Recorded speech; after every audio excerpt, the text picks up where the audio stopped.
महाज्योती संस्थेतील विद्यार्थ्यांच्या प्रवेश संख्येत कपात झाल्याचा आरोप करत सकल ओबीसी महामोर्चा आणि ओबीसी युवा अधिकार मंच यांनी राज्यभर आंदोलन छेडले आहे। 1 जुलै 2026 चा शासन निर्णय तात्काळ मागे घ्यावा अशी त्यांची मागणी आहे। या निर्णयामुळे ओबीसी, व्हीजेएनटी आणि विशेष मागास प्रवर्गातील विद्यार्थ्यांचे शैक्षणिक नुकसान होणार असल्याचा दावा संघटनांनी केलाय। या निषेधार्थ राज्यभर भीक दो आंदोलन करून जमा झालेली रक्कम सरकारला देण्याची घोषणा करण्यात आली आहे। भीक दो सरकार को भीक दो, भीक दो सरकार को भीक दो। सरकार काही जागृत नाही आम्हाला तुम्ही भीक द्या आम्हाला। आम्ही युवा रोडावर येऊन भीक मागत आहे कारण की सरकारचं काही लक्ष नाही आहे युवावर।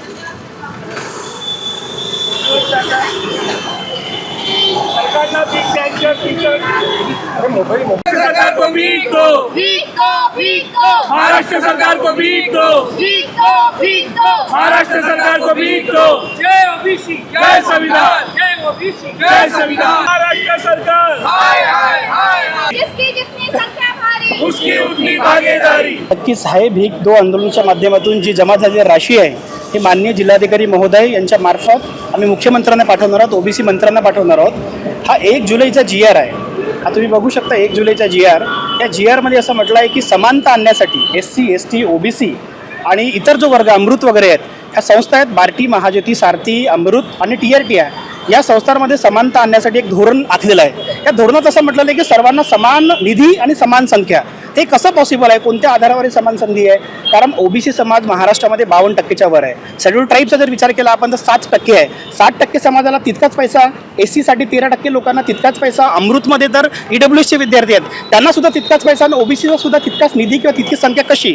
हा मोठा मुद्दा आहे। संख्या कपात इतक्या मोठ्या प्रमाणात झालेली आहे की 1300 वरून सरळ 100 संख्या केलेली आहे। लाजिरवाणी गोष्ट आहे शासनासाठी आणि आम्हाला सुद्धा मूर्ख बनवण्याचा प्रयत्न आहे। PhDची संख्या 1300 वरून 100 केलेली आहे। UPSCची संख्या 2000 वरून फक्त 400 केलेली आहे आणि MPSCची संख्या 4000 वरून 1000 केलेली आहे। तुम्ही समजू शकता जवळपास 75% ते 92% विद्यार्थी कपात केलेली आहे आणि विद्यार्थी संख्या कपात केलेली आहे आणि निधी सुद्धा कमी केलेला आहे। निधी सुद्धा समानतेच्या माध्यमातून सगळ्यांना सारखा निधी देण्याचा प्रयत्न आहे। हा मूर्खात काढण्याचा प्रयत्न आहे। यामध्ये जे असलेले सचिव आहेत त्यांना सुद्धा सुदबुद्धी येऊ, त्यांना सुद्धा कळावं की ओबीसी समाज किती मोठा आहे। मुख्यमंत्र्यांना, ओबीसी मंत्र्यांना सुद्धा आमचं आव्हान आहे। हे पहिलं आंदोलन आहे, भीक मागो आंदोलन। भीक दो आंदोलन पहिलं आहे। त्यानंतर जिल्ह्यातील काल भंडाऱ्यामध्ये झालं, गोंदियाला झालं, चंद्रपूरला झालं, वर्धेला झालं, आणखी जिल्ह्यांमध्ये भीक दो आंदोलन होतील आणि याहीपेक्षा मोठ्या प्रमाणामध्ये आंदोलन होऊन जी भीक मिळालेली आहे ही भीक आम्ही शासनाला देणार। शासनाकडे निधी नाही असं आम्हाला वाटतंय। शासन कंगाल झालेलं आहे। शासनाकडे निधी नसल्याकारणाने हे अशा प्रकारचे पराक्रम शासन करताय। म्हणून शासनाने आत्ता सूट घेतली पाहिजे, आमची संख्या पूर्ववत केली पाहिजे, निधी आमचा वाढवून दिला पाहिजे, आमच्या लोकसंख्येच्या प्रमाणात आम्हाला निधी मिळाला पाहिजे।